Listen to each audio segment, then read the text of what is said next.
Oke teman-teman, saya minta waktunya sebentar ya. Sudah siap semuanya? Sudah.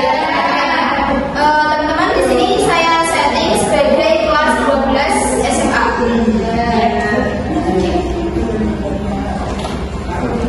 Assalamualaikum warahmatullahi wabarakatuh. Alhamdulillah, pada pagi hari ini kita bisa diberi kesempatan untuk bertemu kembali ya. Sebelumnya Ibu ingin bertanya, adakah yang tidak masuk? Ada. Kenapa? Sakit. Semoga yang sakit segera diberi kesembuhan ya. Sebelum melakukan bimbingan kelompok pada pagi hari ini, alangkah baiknya kalau kita berdoa terlebih dahulu agar pelaksanaan bimbingan kelompok kita dapat berjalan dengan lancar. Langsung saja Ibu mulai berdoa dalam hati. Mulai. Berdoa selesai. Oke, sebelum Ibu mulai, Ibu juga akan mengadakan yang namanya kontrak forum. Dan Ibu mohon teman-teman semuanya yang ada di sini, yang ada di dalam forum, bisa menjalankan kontraknya secara baik dan maksimal. Oke? Yang pertama, jangan ada yang namanya forum di dalam forum, jangan membuat di dalam forum atau berbicara sendiri dengan temannya, baik yang di samping ataupun yang di depan.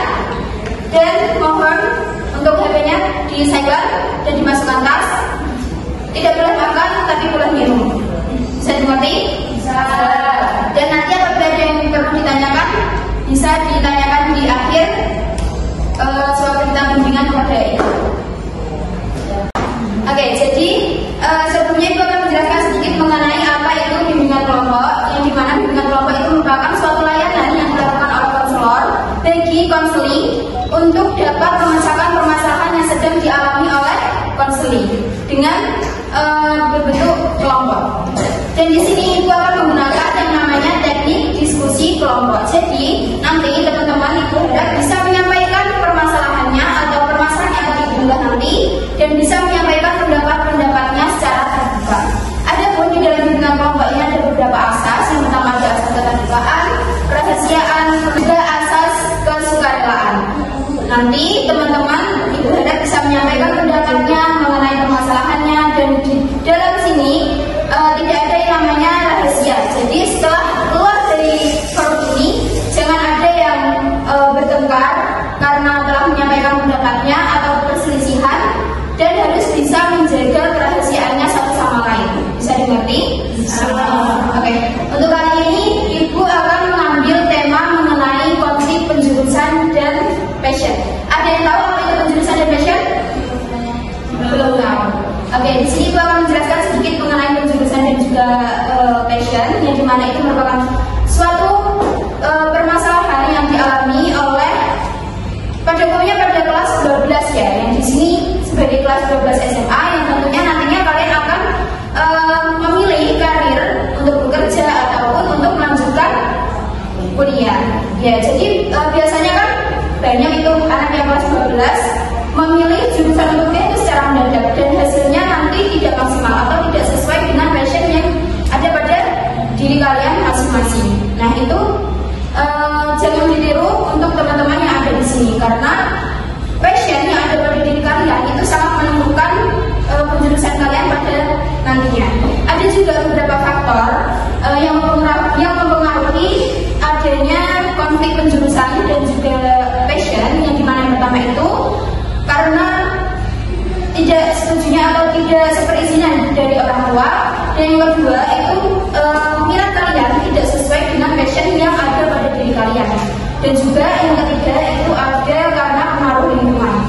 Biasanya kan kalau kita itu SD cita-citanya pengen jadi guru, terus sewaktu MTS berubah lagi pengen jadi polisi, terus berubah lagi sewaktu SMA berubah ingin jadi dokter. Nah itu biasanya tergantung lingkungannya atau sesuai tren, hanya mengikuti sesuai tren atau FOMO gitu.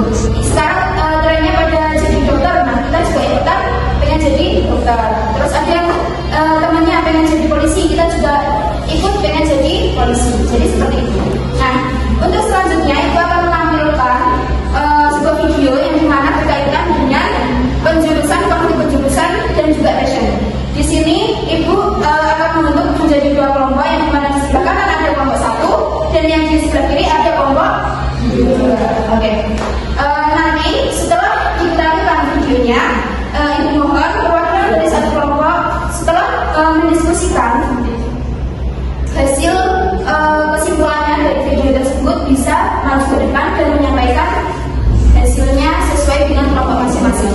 Bisa dimengerti? Langsung saja dibagi kelompok 1 dan kelompok 2.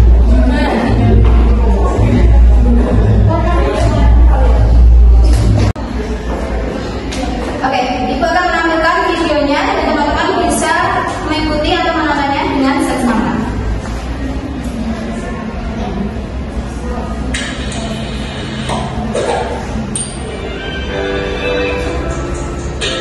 Gimana sih caranya membuat passion?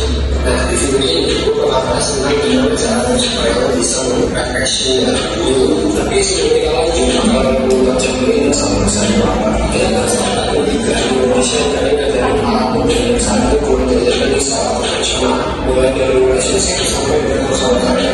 Sekaligus banyak apa yang menurut kami perlu dipelajari di sekolah. Di video ini gue sudah mendesain harus self-control. Oh ya, ngomong tentang passion, pertama-tama lo harus tahu dulu bahwa passion itu bisa berubah. Ya, hal yang lo suka pas kerja bisa jadi gak lo suka sekarang, dan hal yang lo suka saat tahun bisa jadi berubah sekarang, dan hal yang lo suka sekarang bisa jadi berubah juga di masa depan. Dan setelah kita bisa tahu bahwa passion itu bisa berevolusi dengan cepat.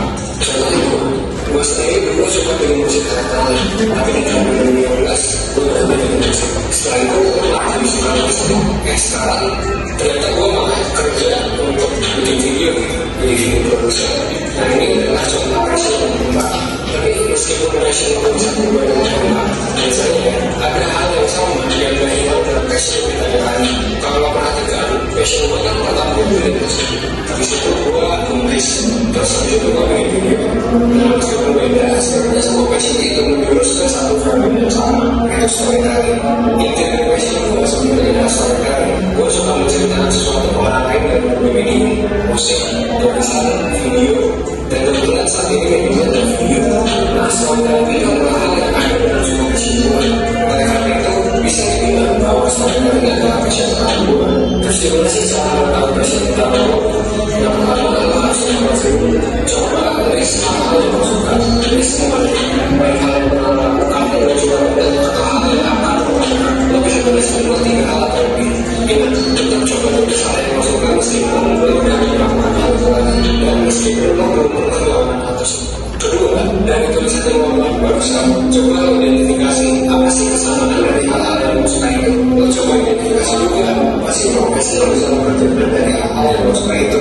Misalnya gini, gue kan coba nulis, gue juga suka bikin video dan bikin musik. Maka kesamaan dari semua passion gue adalah storytelling. Terus profesi dari passion gue apa gitu? Dari storytelling ini apa? Kira-kira dari passion ini pekerjaan apa sih yang bisa gue jalani? Nah, bisa jadi kalau profesi gue adalah mungkin seorang sutradara film, atau mungkin seorang guru, atau youtuber gitu kayak sekarang, dan banyak lagi selanjutnya. Nah, kemudian bisa gue akan enjoy dengan bidang tersebut. Karena yang profesi yang gue sebutin tadi adalah gabungan dari berbagai hal kesukaan gue yang pastinya punya satu persamaan yaitu storytelling. Contohnya kayak gini, misal gue suka berbagi.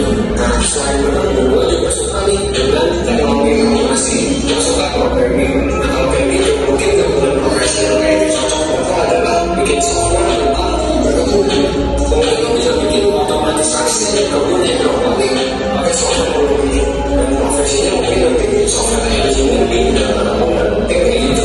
Nah, setelah melakukan hal tadi, lo akan menemukan profesi-profesi dari passion yang mungkin saat ini belum coba dalam yang ekspor. Lo coba aja cari gabungan profesi yang sudah. Misalnya gabungan profesi lo kan bukan cuma sutradara doang, tapi bisa juga jadi guru, jadi youtuber. Oke, sudah selesai semuanya dalam beberapa videonya? Belum selesai. Oke, untuk penyelesaiannya Ibu kasih waktu 5 menit ya. Silahkan dikerjakan. Dan setelah itu bisa maju satu persatu berangkat dari kelompok. Oke, karena waktunya sudah habis.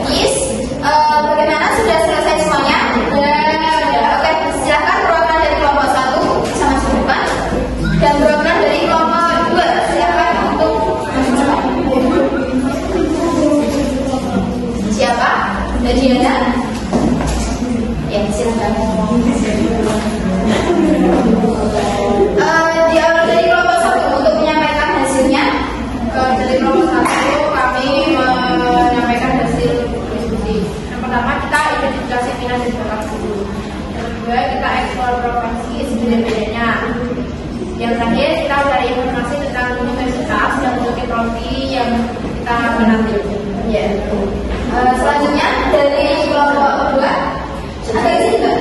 Nah, jadi kita untuk mengetahui passion kita akan cara yang pertama untuk kita lakukan bisa mengenali minat dan ketertarikan kita. Terus kemudian kita bisa mencoba hal baru dan evaluasi kegiatan yang membuat kita bahagia. Terus tanyakan kepada orang-orang terdekat. Terus ikuti kata hati dan bisa konsultasi untuk kita. Oke, jadi benar ya yang dikatakan oleh teman-teman kalian. Silakan duduk untuk kelompok 1 dan kelompok 2 dan beri tepuk tangan untuk semuanya. Oke, jadi itu teman-teman hasil dari pemaparan video tadi. Apa yang dikatakan teman-teman kalian tadi sudah benar.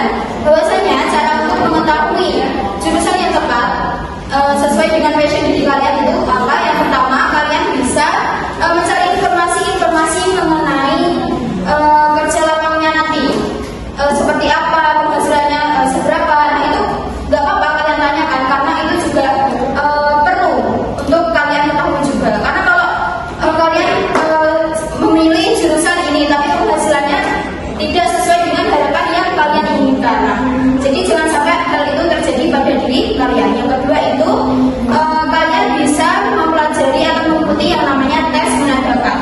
Ada kok yang di sini yang namanya tes minat bakat. Meskipun harganya sedikit mahal, tapi itu juga berguna untuk kedepannya bagi kalian. Atau biasanya kalau di SMA itu kelas 10 ya, ada yang namanya tes minat bakat. Kalian udah pernah melakukan tes minat bakat atau belum? Ada yang sudah, ada yang belum ya. Berarti yang belum setelah ini bisa mengikuti tes minat bakat yang diselenggarakan di sekitar sini. Ya, belum. Semuanya udah capek? Lapor? Biar lebih fresh, Ibu kasih speaking mau? Oke, kita lakukan speaking ya. Kita berdiri terlebih dahulu. Nah, jadi speakingnya seperti ini. Tangannya ke kanan digoyang-goyangkan, tangannya ke kiri digoyang-goyangkan, tangannya ke depan digoyang-goyangkan, tangannya disilang, jempol bergoyang. Seperti itu. Bisa dimengerti? Bisa. Oke, langsung dimulai ya. Oke, dari hitungan ke 3, 2, 1. Tangannya ke kanan digoyang-goyangkan, tangannya ke kiri digoyang-goyangkan, tangannya ke depan digoyang-goyangkan, tangannya disilang, jempol bergoyang. Oke, udah kembali fresh ya. Udah kayak enak ya. Oke, langsung saja berarti siap untuk ke tahap selanjutnya. Halo. Hai. Hai. Halo. Oke, jangan dibicara sendiri ya. Oke, mungkin cukup itu yang dapat Ibu sampaikan. Dan Ibu harap setelah penyampaian atau bimbingan kali ini, teman-teman bisa menentukan passion pada diri kalian sendiri dan bisa menentukan jurusan yang akan kalian pilih ke depannya nanti, mau itu yang ada yang bekerja atau yang mau kuliah. Jadi Ibu harap nantinya kalian itu tidak menyesal gitu loh teman-teman setelah memilih jurusan yang kalian tetapkan nanti dan sesuai dengan harapan yang kalian inginkan. Setelah ini Ibu akan tutup bimbingannya dan nanti jika ada yang perlu ditanyakan lagi atau perlu didiskusikan kembali, kita bisa mengadakan kembali diskusi kelompok di minggu depan. Gitu ya? Oke. Kurang lebihnya Ibu mohon maaf. Langsung saja Ibu tutup. Wabillahi taufiq wal hidayah.